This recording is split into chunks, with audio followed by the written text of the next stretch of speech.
Dimanche 27 avril 2025, mesdames et messieurs, bonsoir et bienvenue dans cette nouvelle édition. À la une de l'actualité, quand on parle de l'exploitation de l'île Ménite dans le sud, c'est souvent la création d'emplois qui vient en premier à l'esprit. Pourtant, ces avantages vont bien au-delà, selon le président du conseil d'administration de l'Office régional du tourisme de Touliar.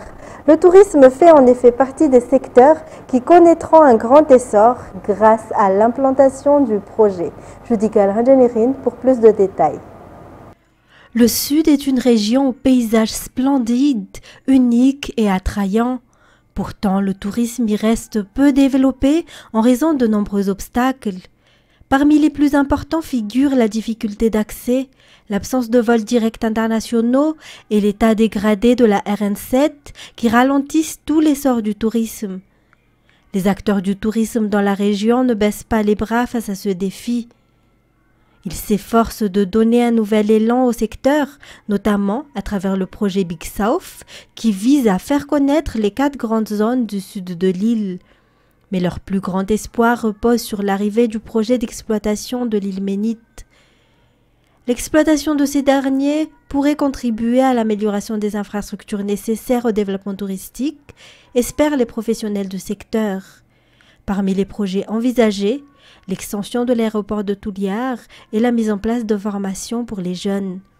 Selon les chiffres actuels, le nombre de touristes arrivant à Madagascar est en hausse.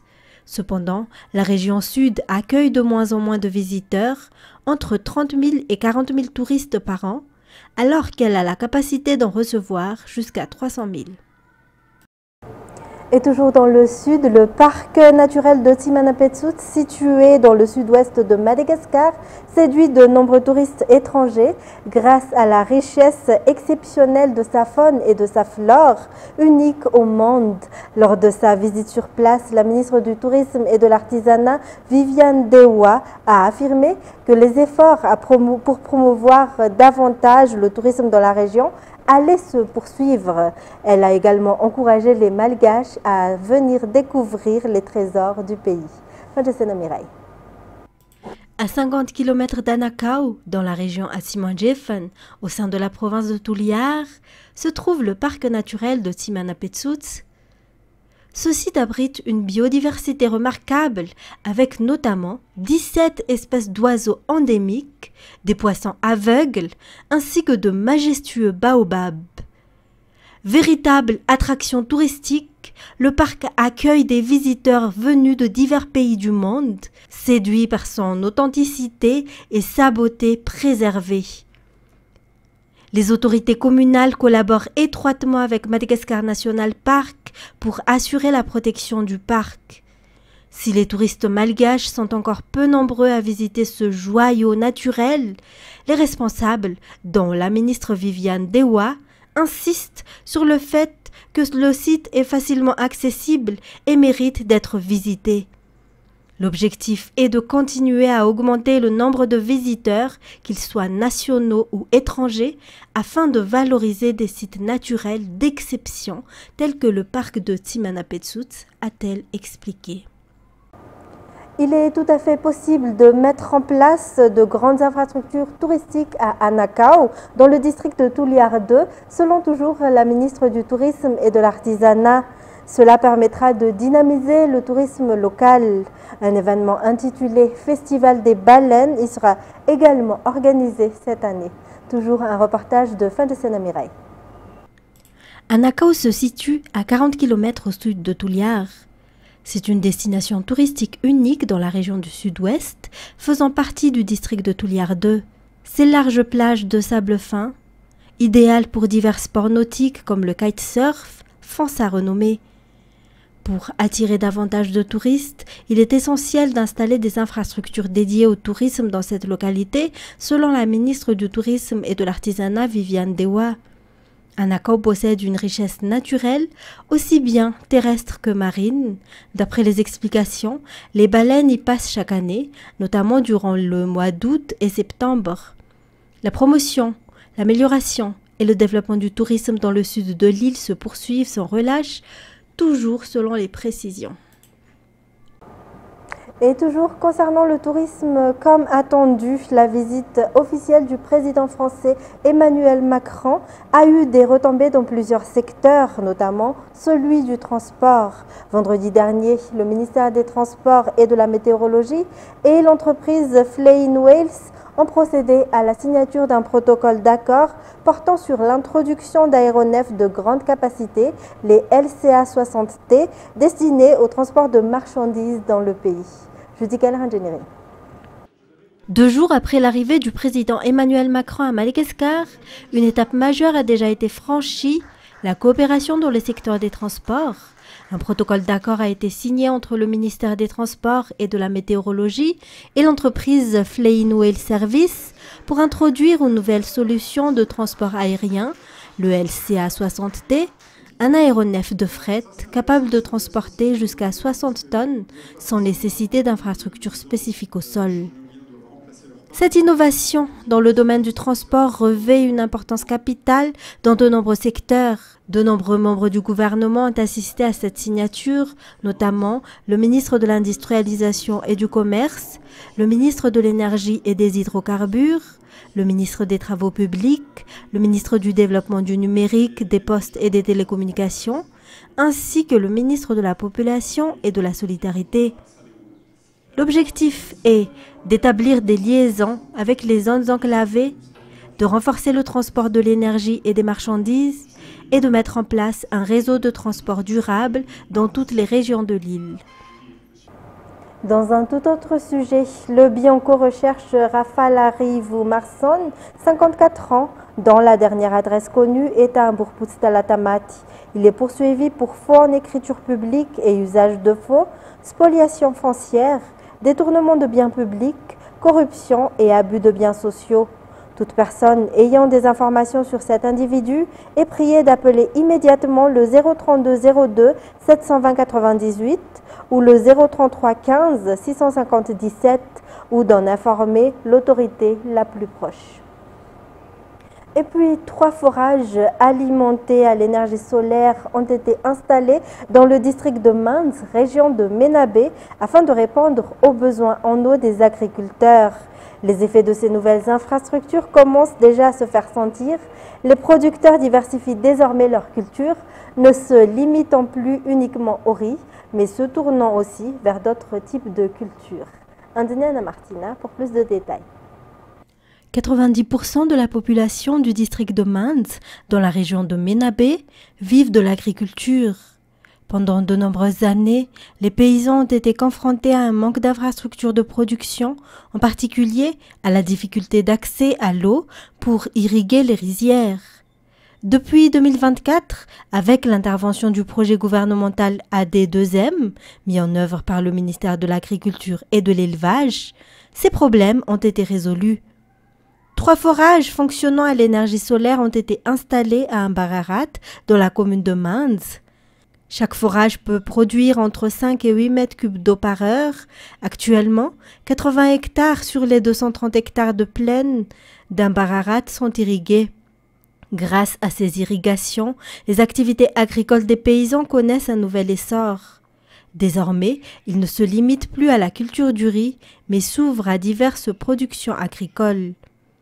La production agricole dans le district de Manz s'inscrit désormais dans la dynamique du programme de développement impulsé par le gouvernement.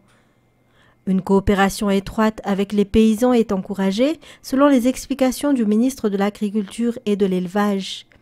Le ministère met d'ailleurs l'accent sur les projets visant à accroître la production et à renforcer les capacités des agriculteurs à l'image du projet AD2M. Le financement de ce projet est assuré par le FIDA, le Fonds international de développement agricole. Actuellement, ce projet intervient dans 2 régions, Mélak et Ménabé.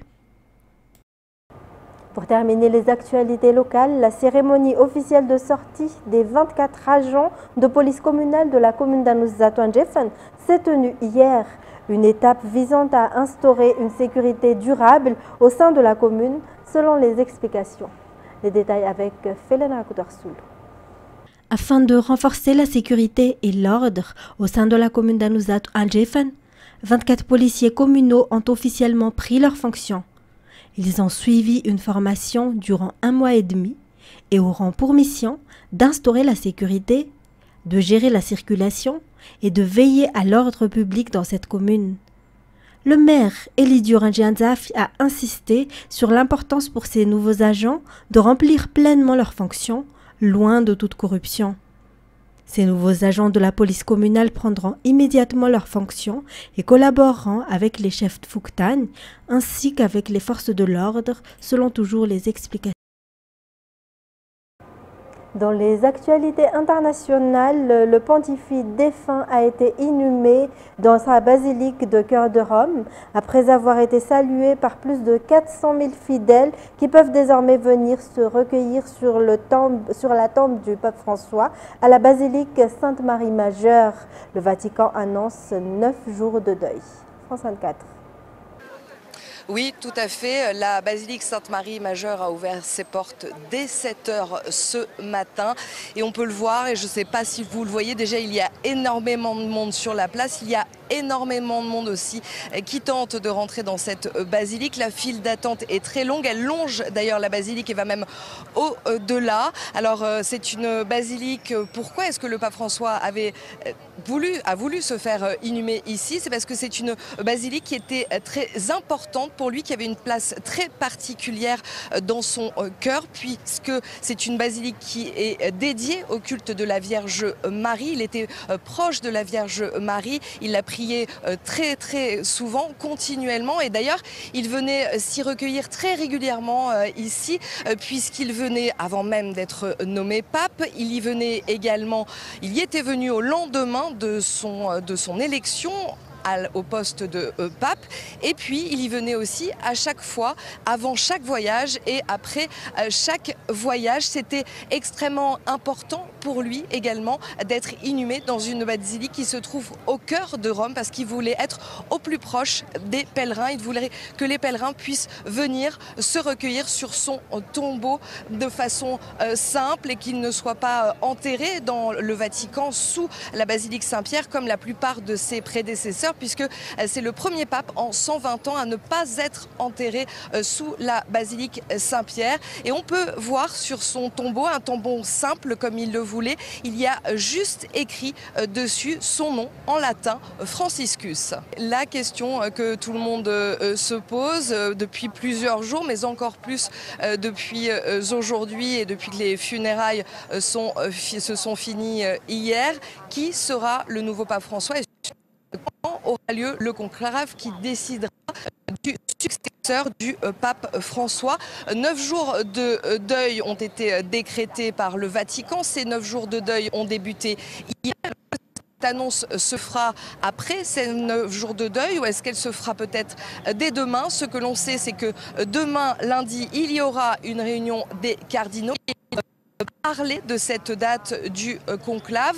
Il y a en tout 252 cardinaux qui participent aux congrégations générales. Ce sont importantes, elles se sont tenues au cours de la semaine, elles vont donc continuer la semaine prochaine. Ce sont des réunions lors desquelles on définit ce dont a besoin l'Église, où on parle de François, et c'est aussi là que les alliances se créent en vue du conclave. Il y a 135 cardinaux électeurs qui vont voter, qui doivent voter normalement lors de 135, il y en a 2, on a appris qu'ils sont malades et qu'ils ne pourront pas se rendre à Rome pour voter.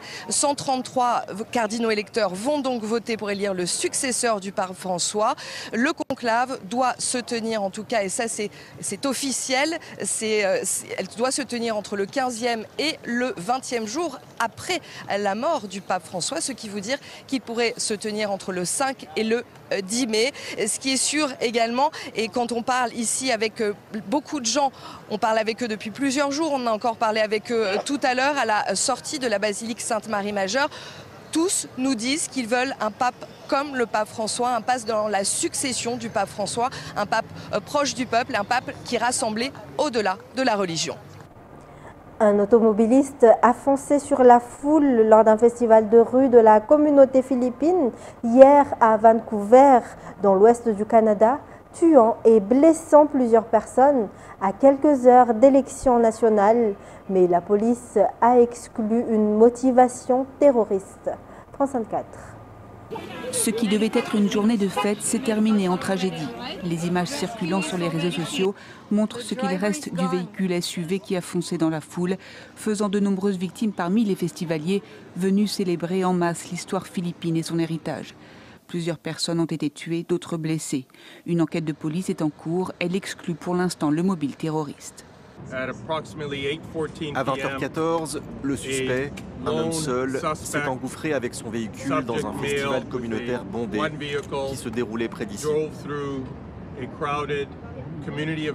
Cet homme a été arrêté sur les lieux par des personnes qui se trouvaient sur place.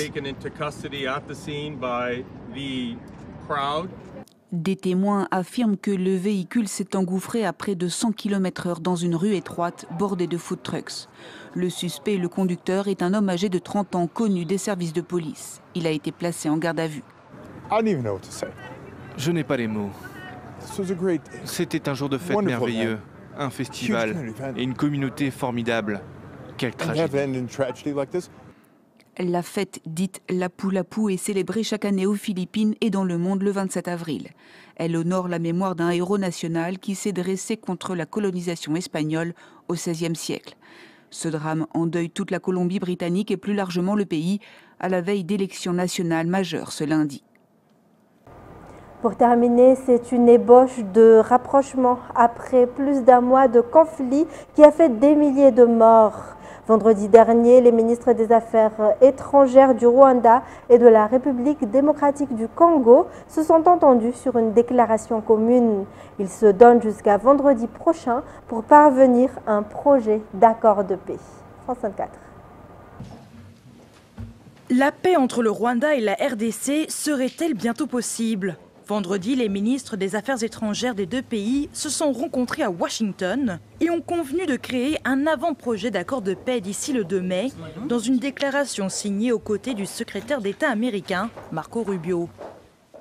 Nous signons cette déclaration de principe non pas comme un geste symbolique, mais comme un engagement politique, une réaffirmation des principes consacrés par le droit international.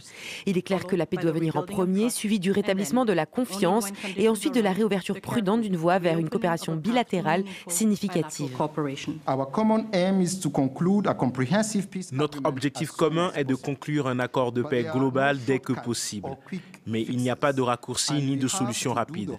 Et nous devons travailler dur pour que les choses se passent bien, une fois pour toutes. Le Rwanda s'est engagé et est prêt à continuer à travailler avec tous les partenaires concernés pour assurer le succès de cette initiative.